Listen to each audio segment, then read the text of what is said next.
Oh, good morning, run fans. Welcome back to Light It Up with me, Sam. You join me on a very misty Saturday morning, and we are hitting up East Grinstead Parkrun this morning. Now, my wife works in East Grinstead. She's looking after our daughter at work. She owns a shop, so she's got a little Saturday girl helping her out. But that means I've got to try and get back as quickly as I can. So I've come to the closest parkrun, which is East Grinstead. But that's helpful because there's a brand new course, and I've been told it's brutal. I mean, the last East Grinstead course was very hard indeed. I'll put a link up there to the last time I ran it. But this one is 3 laps of a very, very steep hill. Are you ready? Yeah! 3, 2, 1, go! Here we go then, you wonderful people. We are at East Grinstead Parkrun, and this is without a doubt one of the hardest parkruns in the south, if not in the country. It is a new course, as I said in the introduction. It's all on grass. There are hills galore. It is over 120 meters of climbing, off camber, muddy, wet, treacherous, and an awesome amount of fun. So check out all the stats. We've got the slope in the top right hand corner. As you can see, we're already moving up towards 15, 17% in certain places. We've got the pace at the top.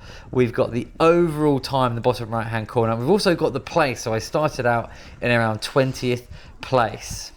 Here is a little mini overview of the course. You start out heading up the hill and you go up and up round this field, then you drop down a steep bit and then up this mammoth hill that was never in the old course, downhill once more and back along this exact path that we're running up at the moment, and then you go back round down the hill through the woods, up a tiny little steep part through the woods, and then you start the lap again, and you do that 3 times. But keep an eye on that slope at the top right hand corner because it gets pretty spicy. As I mentioned in the intro, I was planning on starting nice and steady in this run and then each lap get a bit quicker. So I'm well within myself as I'm running at the moment, going down this hill that was already getting pretty muddy and boggy. I was just trying to find the grass because, as we all know, green is grip. All in Black Lady came flying past. She had spikes on, which is the right shoe choice for this because look how slowly we go here. I actually stop here, let this dog and the lady through, and they are struggling for traction as we begin the epic climb all the way up this field. The pace is going to really drop, and I'm going to slowly start picking people off as we get further and further into this race. So keep an eye on that 19th place. How low can we get it? This climb really is a mammoth beast, but something that they do that is amazing is they put one of the greatest marshals in parkrun history at the very top of it. You can hear her all around the course and she shouts amazing encouragement to everyone as I'm coming back on the super fast downhill running all in Black Lady. She's running very fast uphill and I'm using my long legs to try and give myself a slight advantage. My trail shoes are great trail shoes. They're Saucony Ultras, I think. But in slippery mud like this, they are just as useless as if I was wearing Alpha Flies, if I'm honest. So I do need to purchase myself some spikes. I don't need any excuse to buy myself a new pair of running shoes. So the next time I come and do East Grinstead Parkrun, I'm going to be donned in some new flashy spikes that I pick up from sports shoes or from Vinted, depending on what budget I'm going for. But this is the beauty of a course like this. There really is no let up because you have about 30 meters of flat and then we're straight into the downhill again. And the downhill running, you'll have to use so much concentration and it's just as tiring because you can't just run easy on it. It's really jarring. You're having to up your cadence, make sure you're balancing. And this is also off camber. I'm sort of running much further to the right to try and make sure I'm finding as much grip as possible. I was trying to avoid where most people were running, and as the laps went on it got boggier and boggier, and as the winter sets in this course is going to become gnarly. Through goes the downhill descending legend, the all in Black Lady. Look at that nice wide turn there as I take a tighter turn to try and catch up. Maybe we're going to have a bit of a battle throughout this race. But as I said, as soon as we finish downhill, we're then straight into a 16% climb, 17% through this hedge, and then on the only real section of respite is this path really, where it does flatten out ever so slightly, and then you're back descending down towards the start to the wooded section once more. Into the first kilometre then, and we hit it in a 5:17. Now, unlike most of the other videos I do at Worthing or Hove or even Tilgate, where you can get a rough estimate of what sort of speed you're going to be able to run, these hills and this terrain, it just goes out the window. So I wasn't even looking at my pace as we approach another really lovely marshal. All the volunteers at East Grinstead Parkrun are super nice, so it's a very welcoming atmosphere as we go around this corner, and this is where it does get slightly slippery. I'm trying to hang on to the coattails of the super fast descending lady through this bit with lots of mud and sketchiness, but I'm having the best time ever. You shouldn't just do park runs that are flat and easy. Do a bit of variety, challenge yourself. If it's really hard, you can just walk, you can run it a bit slower, but you've got to do a super hard one at some point because they genuinely are a real good laugh. But now though, I am in race mode and super fast descending lady is in my crosshairs. I want to catch back up to her for the second lap and see if I can keep up with her on the downhills and maybe put some distance between us on the uphills and start overtaking some other people as well. It was very spread out very quickly on this course. When it comes to hills and stuff like that, it does spread out the field very quickly, and I knew I was starting slowly and I knew I was only going to get faster, so I was aware that I was going to be able to start tracking people down, and that does give you a bit of an incentive, and you definitely do run a more negative split being able to catch people up, and it makes me sort of want to go quicker.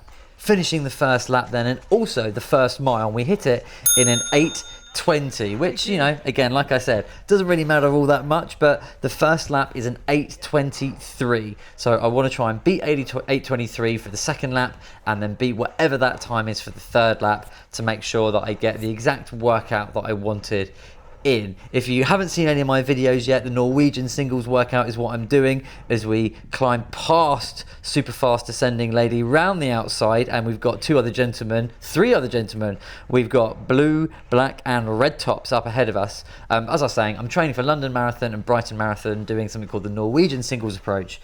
So if you're not sure what that is, check out my training videos, and this is one of the sessions for it, where you basically run around sub-threshold pace, which is 175, 178 beats per minute for me. So as you can see, top left hand corner, I'm at 166, and considering all the climbing and the pace that I'm running, I'm really happy with that. Not to mention the soft off camber ground that automatically makes your heart rate go up because it's pretty sketchy. Through the second kilometre then, and have we gone any faster? It's a 4:57, but again, the second kilometre was mainly downhill, whereas the first one was mainly uphill. So you can't really compare the two, but we can compare the overall lap times. As we go down this sketchy, steep downhill, I try and take as wide a line as possible to cut the apex and make sure that I can keep any momentum that I've still got at the bottom of this. But as you can see, you're straight into sloppy mud through the two archways, and I'm literally looking straight down at my feet to try and keep my balance as we hit the bottom of the mammoth climb once more. This is my chance to try and take up some names and places and move myself up the leaderboard.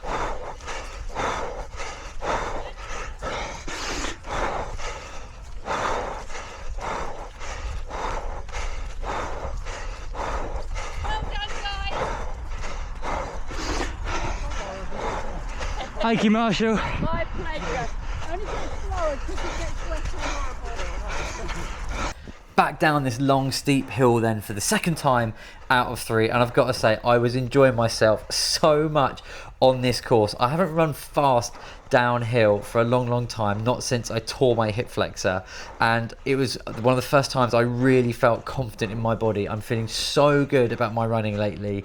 All the hard work in the gym and being patient and recovery is all starting to pay off, and also what's paying off is my new approach that I'm using to not go too hard too soon and to look after myself as you go around this sketchy corner. I think I nearly stack it on this bit. That's it, yeah.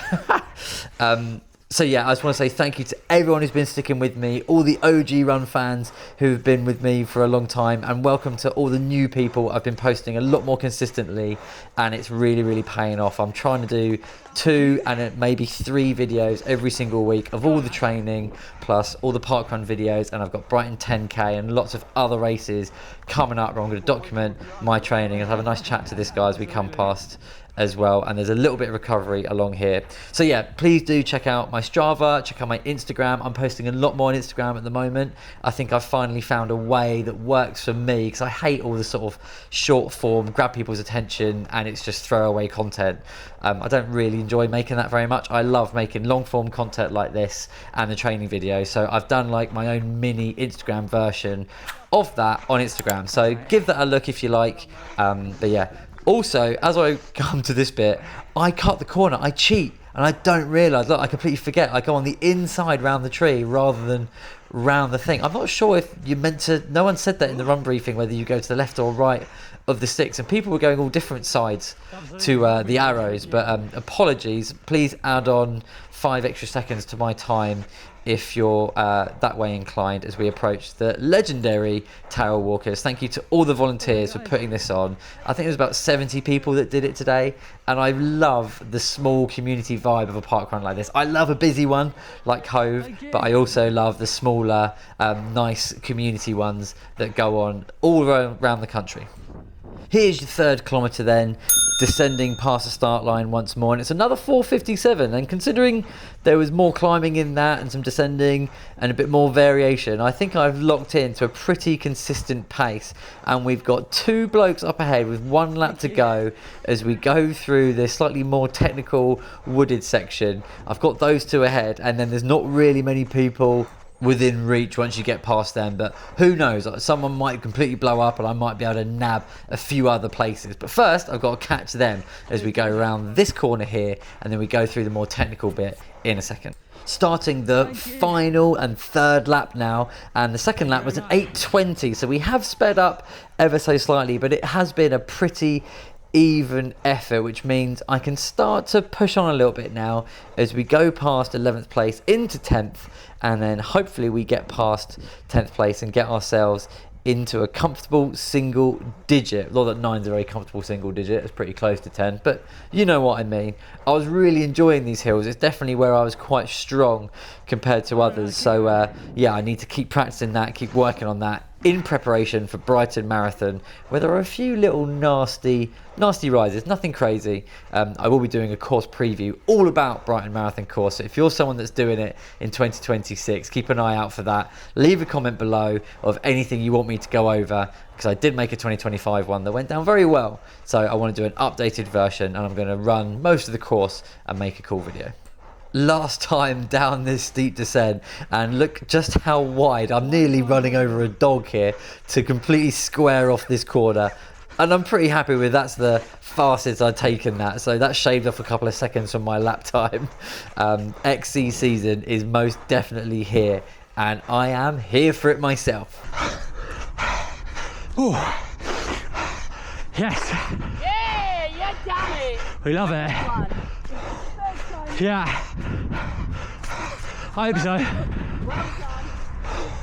Yeah, come on, boys. 4th kilometre then ticked off in a 5:14, considering the final part of that kilometre was up that beast of a hill. I will take it. And now we've just got 1,000 metres to get downhill as fast as we can back to that finish line and try and beat our 8:20 from our 2nd lap. And as you can see, there's not really anyone around me, whether they're in front or behind, so it's just all on me now to try and run it in as best as I can. As you can see, I'm trying to avoid any mud. I'm going as wide as possible compared to other people to keep my feet on the grip.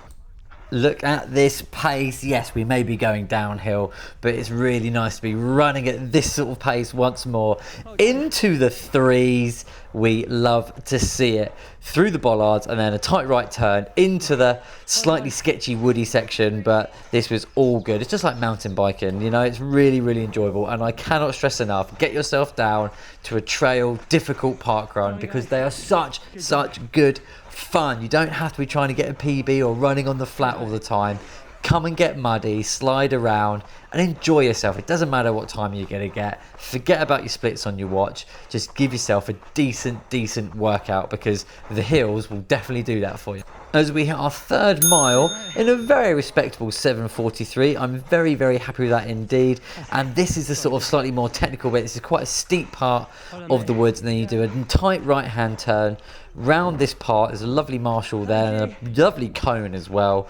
And then we descend downhill ever so slightly, and this is right at the finish. So if you're coming here and you want it to go fast, this is the bit you're going to really push on, because this final 50 meters is quite a steep uphill up these woods part. That's the bit where you sort of meet and they do the run briefing, and then it is a direct sprint all the way uphill, and this is really boggy. I couldn't go any faster at this section because my feet were just slipping and sliding as we hit that 3rd lap in a very tasty and respectable 8 minutes flat, a 4:34 final kilometre, and we get the head dip at the end for every maximum gain that we can get.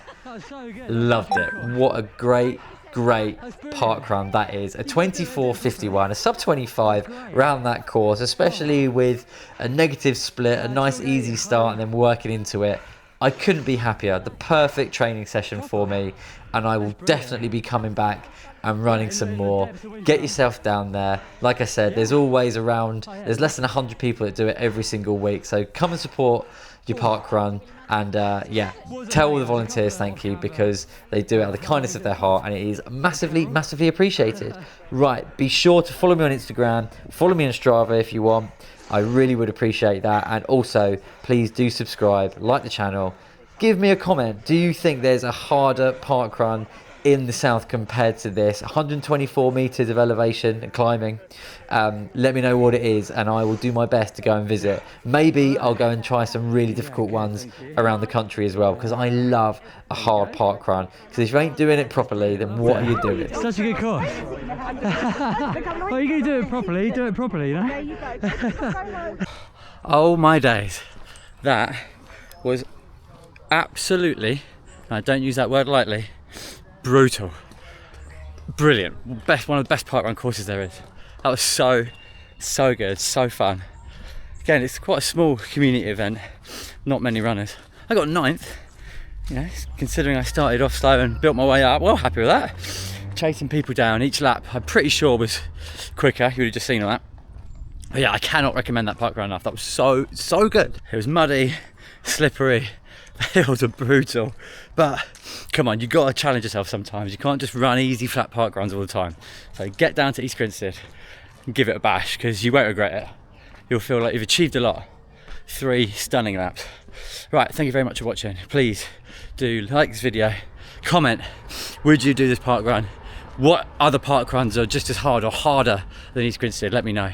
And also please do subscribe, because it massively helps.